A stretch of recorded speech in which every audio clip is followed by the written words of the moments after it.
Hello, everyone, and welcome to WWJPS. This is going to be a teaser regarding my next Jeffrey Epstein episode. Les Wexner, the one of the only people who's been deposed, although it wasn't his own home, guy's worth a lot of money, but him and Epstein, they were thick as thieves. So much so that this man loves to say that he was conned, but there's a whole lot more to that story.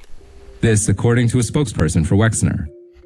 That came after Wexner provided background information on Epstein. Wexner's spokesperson says Wexner was never contacted again.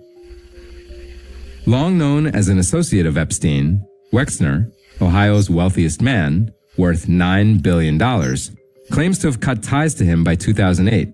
And for Now, that's a lie. First of all, it's interesting. These men met through whoever they met through.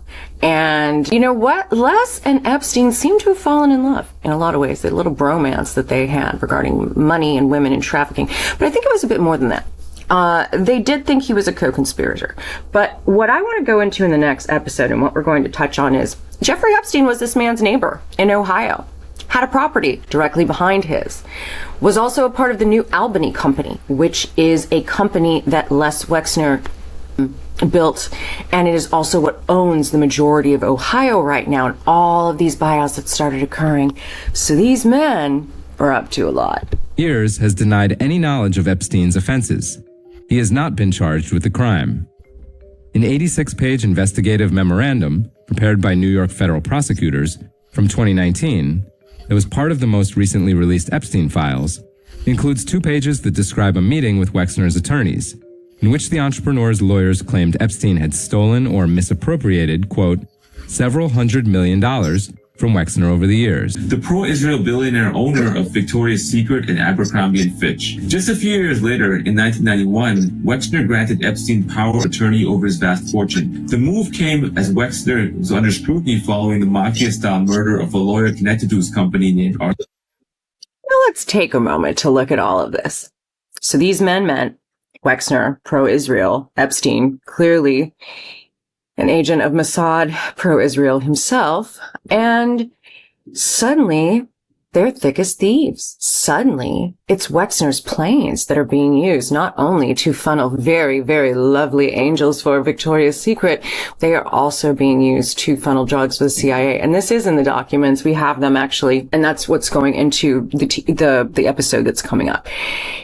He was in the lawsuits of these girls, and yet it's interesting.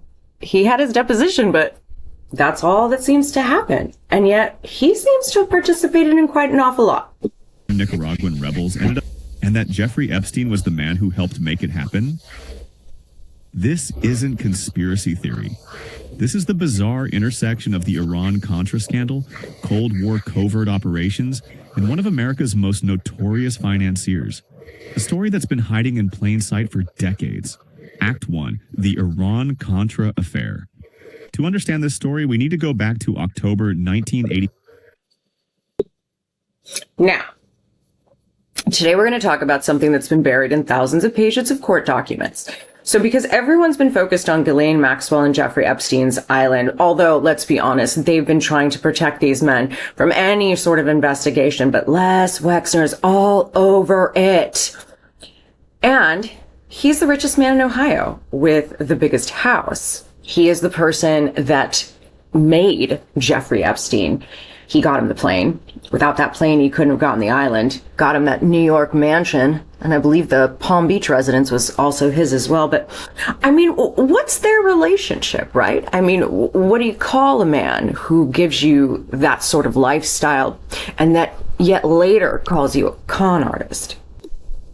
God must have a great sense of humor if he can make, this kid from Columbus, Ohio, so successful. That's Leslie Wexner. He built an empire on fast fashion brands like Victoria's Secret, Bath & Body Works, and Abercrombie & Fitch. The billionaire Midwesterner loves turning cornfields into country clubs. And by his own account, he's got more money than he knows what to do with. And who better to manage such a massive fortune at the height of his success than Jeffrey Epstein? Ghislaine built a house in the country. So they had Wexner's financial advisor, Harold Levin, buy up individual plots of land, 30 acres here, 90 acres there for very cheap. It wasn't long before Wexner and Kessler had more than 10,000 acres to develop on. Together, they started the New Albany Company and transformed rural New Albany into a self-contained town for the wealthy.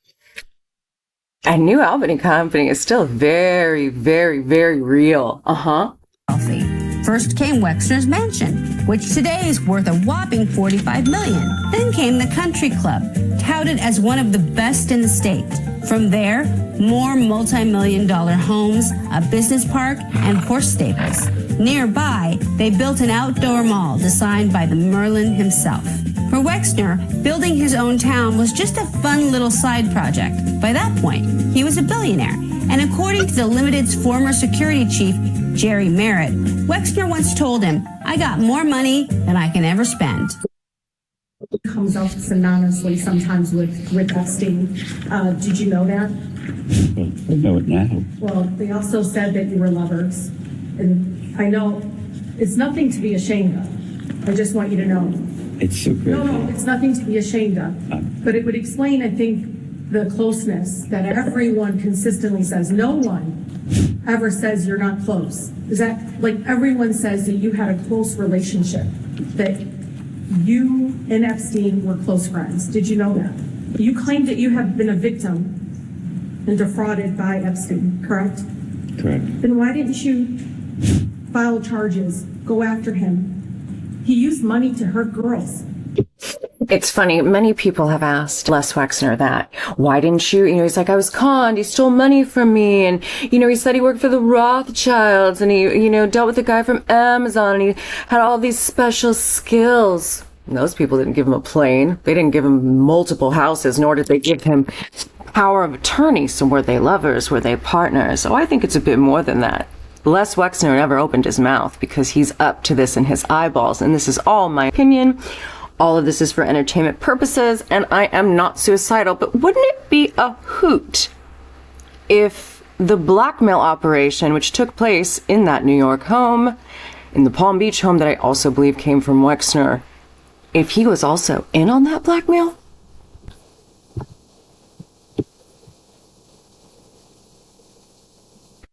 Everything all the time. I said, is Wexner really paranoid? Epstein said, yeah, that's one way of saying it. He keeps everything. He records it all. He said, I record everything, and I keep it for Wexner in the safe. So, first house I go to has pinhole cameras. Jeffrey's showing me. I think one thing we've all learned is to believe these women because everything they've said has turned out to be true. Wouldn't that be a hoot? Anyhow, folks, as I said, I am currently in Portugal, enjoying the weather and perhaps thinking about moving here. But we will discuss that another day. Please subscribe.